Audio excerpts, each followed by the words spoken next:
อันของอเมริกาได้นี่แต่ด้นมาแล้วนี่ต้องปั้นเตาอบเนาะความมันดีเนาะทนทานซ้ำใดทุกทานเป็นเล็กอันนี้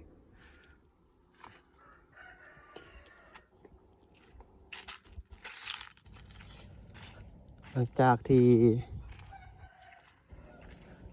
พ่อได้เสียเนาะเสียไปนะปะให้ลูกหลานกะบ่มีไฟสืบทอดซะเข้ามาอยู่ลูกเราก็มีหลายคนเลยทุกท่านพ่อเฒ่าคำสอนเนาะว่าพ่อเฒ่าคำสอนที่ว่าสบายดีทุกท่านเนาะที่เข้ามาติดตามรับชมตอนนี้อยู่บ้านทุกท่านเนาะอยู่ที่เมืองหุ่นแขวงดงไสบรรยากาศมื้อนี้ทุ่งนาเนาะสำหรับวิดีโอนี้จะพาทุกท่านไปเบิ่งดินเนาะดินของคนลาว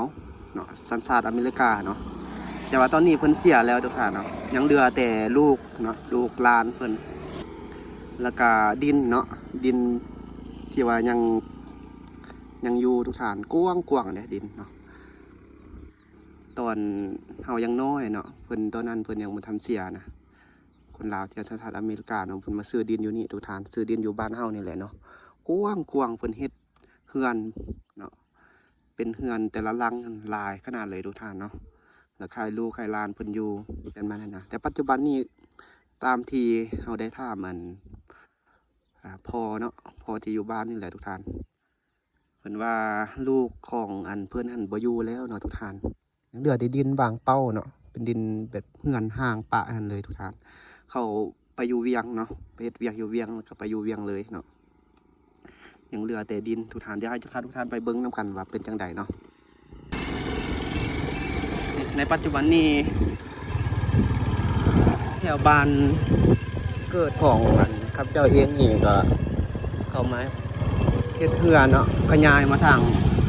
แถวทุ่งนาทางที่เนาะลงไปทางเมืองหุ่นทุกท่านเนาะทางนี้ก็ดีเฮือนเป็นสาเมิดแต่เก่าหั่นแถวนี้ก็ยังเป็นทุ่งนาเป็น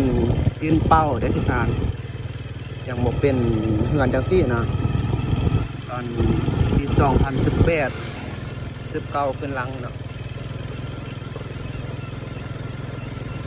ปัจจุบันนี้ก็ทางก็งามเพิ่นเฮ็ดทางปูยางเนาะอันนี้ก็เพิ่นว่าจะเฮ็ดไปเชื่อมทางเมืองพุ่นแหละเมืองบ่อแก้วแค่บ่อแก้วเนาะบรรยากาศที่คักแหละตอนปัจจุบันนี้เนาะ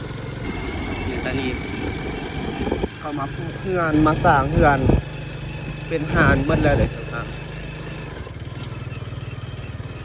ว่าดินอยู่เมืองหุ่นนี่ส่วนใหญ่จะเป็นทงเพียงจังซี่เนาะทงเพียง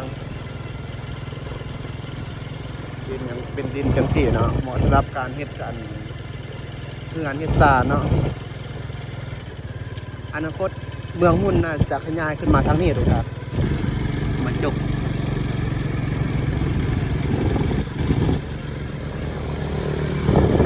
เป็นบ้านหมดแล้วเนาะปัจจุบันนี้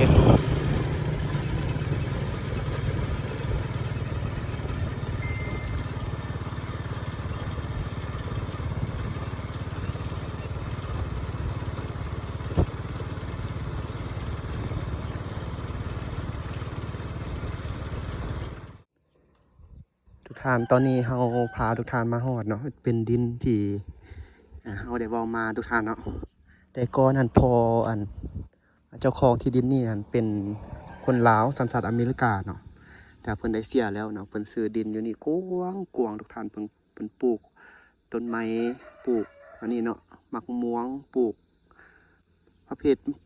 ต้นไม้กินหมากนี่หลายชนิดเลยทุกท่านเนาะเพื่อให้ลูกหลานเพิ่นได้อยู่นะเนาะแล้วก็มาสร้างอันนี้เตาอบนี่เนาะ3เตานี่แล้วก็ยังมีเตาอบเทียงเป็นยังลายเด้เนาะเตาอบเทียมเป็นเครื่องจักรที่ว่ามันอบนะที่มันตอนนี้ก็ยังแต่เต้าเนาะยังแต่เป็นตัวมันนี่แต่ตัวนั้นเนาะเขาเจ้าน่าจะคายหมดละ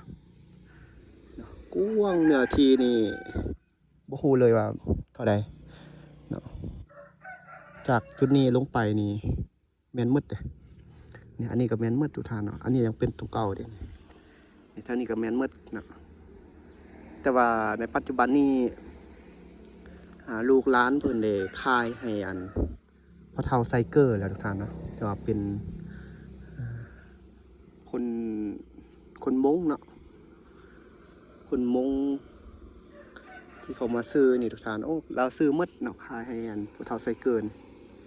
ก็เป็นเศรษฐีมงหุ้นก็ว่าได้พ่อเฒ่าไซเกอร์เนาะ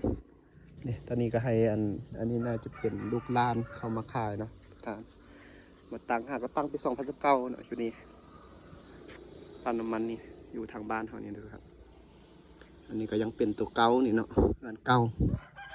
ของของพ่อเฒ่าไก่ซอนเนาะซื้อไก่ซอนทุกท่านรู้ไหมเฮืออันนี้มักม่วงเนาะมักม่วงนี่เป็นมักม่วงผลตอนดีๆทุกท่านนะบุษปลูกให้ลูกหลานแต่ว่าลูกหลานเพิ่นบ่อยู่จักคนเนาะตอนนี้คือขายหมดพอเดี๋ยวตอนนี้ก็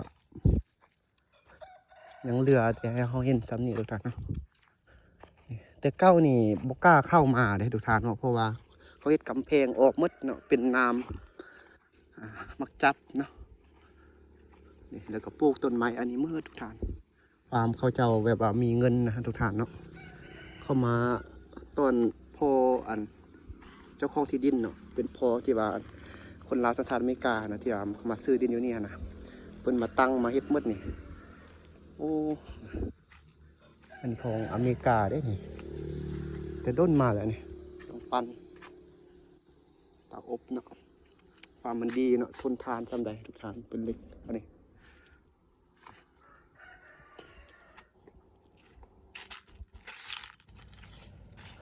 หลังจากที่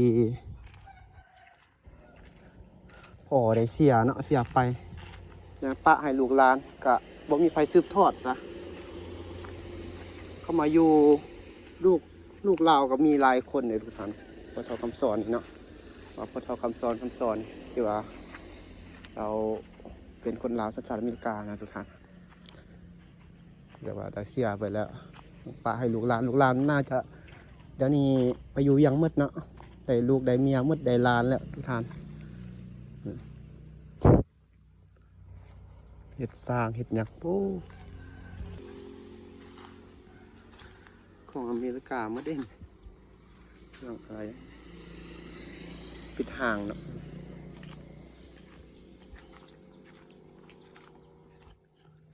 เหลือปลาให้ลูกให้หลานสุดท้ายลูกหลานบ่อยู่เนาะขายออกมาดินเขากว้างขนาดเลยออกมือทางนี้อันนี้ขออนุญาตเขามาถ่ายเดี๋ยวทุกท่านเพราะว่าตอน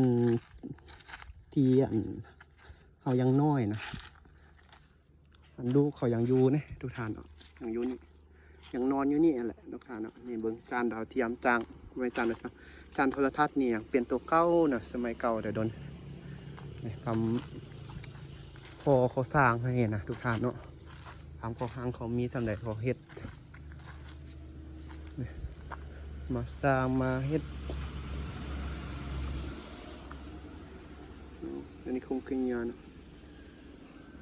ปลูกต้นไม้อย่างต่างๆทุกท่านโอ้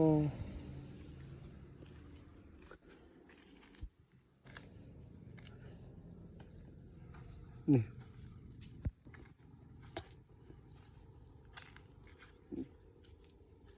เงินเก่าห่างเลยเนาะเขายังทันเฮ็ดเนี่ยคนซื้ออันนี้นะมีต้นมะม่วงมีนี่เนาะต้นนี่อย่างนี้ทุกท่านในใจกันปลูกต้นมะมีกับมีกวางเลยพุ่นหอดพุ่นเลยทุกท่านเนาะพุ่นฝักนั้นก็มีอันนี้เขามาออกหมดเลยที่ว่า แต่เก้าหันยังมีเหือนอยู่นี่หลังหนึง2-3หลังเนี่ยแหละว่ามันหลังหนึงแต่เขามางออกหมดแล้วมีน้องปลาพร้อมทั้งหลังนั่นแหละครับทั้งหลังเหือนเนาะโอ้ตอนยังน้อยยังเจออันเวลาเขาไปโรงเรียนเนาะไปโรงเรียนแหละอันเจ้ายังอยู่เด้ยังลูกหลานเขายังอยู่เนาะเสียแต่โดนแหละโอ้คันว่าเราบ่เสียนี่เราน่าจะอันนี้น่าจะปลุกอันนี้ตาสร้างอันนั้นขึ้นมาเลยครับให้ทานเบิ่งอมหอบเด้อเขาคนที่มีความรู้เนาะคนที่อายุอยู่อเมริกามาเนี่ยทุกท่านมีความรู้มาซื้อที่เวลาข้างหลังมีน้องป่าเนาะแบบเราสร้า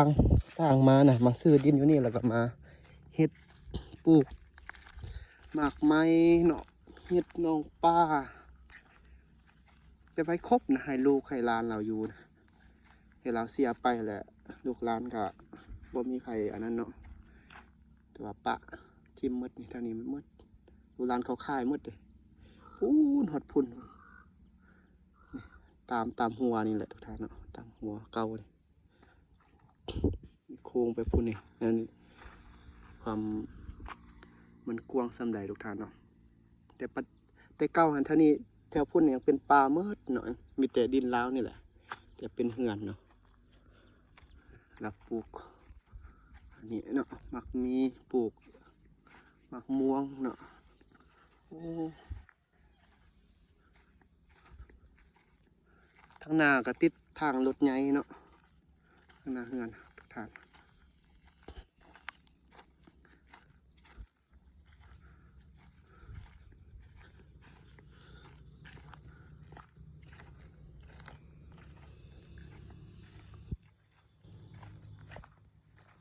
ลูกหลานอันพ่อเฒ่าคำซ้อนอ่ะที่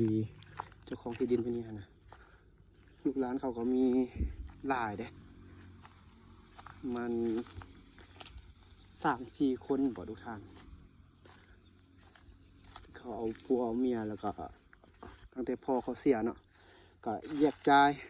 ถ้ามีเขาอยู่น้ำกันอยู่นี่แหละแต่ว่าตั้งแต่พ่อเขาเสียไปแล้วก็แยกย้ายกันเนาะแค่นี้เขาก็คายตัวดินคืออันอยู่นี่นะเขาคายออกหมดทุกทางนะเราเฮ็ดอ่างเก็บน้ำพร้อมนะทุกทางนะนี่เฮ็ดน้ำเฮ็ดคือคนลาวเราคนต่างประเทศที่มาอยู่ลาวนี่เขาสร้างหมดเลยคล้ายๆคือแบบนี้แหละเขาสร้างมานี่เนาะแบบว่าจำเป็นต้องแบบมีครบทุกอย่างนะเขาสร้างมาอยู่ลาวพอมาซื้อดินอยู่ลาวให้มีดินแล้วก็เขาก็มาสร้างแบบนี้สมัยก่อนนี่โอ้เท่านี้แต่ก่อนมันเป็นแบบคอนกรีตเนาะแล้วนี่ดินทมหมดเลยนี่คอนกรีตเขาทางเข้ามาดีๆเลยค่ะนี่เป็นหัวนี่ทางหน้านี่เนาะนี่โอ้เป็นหัวกันดีเล็กนี่ก็ยังอยู่นี่เขามัดก็ใส่กุญแจเนาะจุดทางหน้านี่เป็นทางไงเนาะติดกับทางไงแต่เก้าหันทางยังบ่เป็นทางนะนี่เนาะยังเป็นทางก้อนหินทุกทางขี้ฝุ่นเนาะแต่ปัจจุบันนี้เขาปูทางดีแล้วเนาะ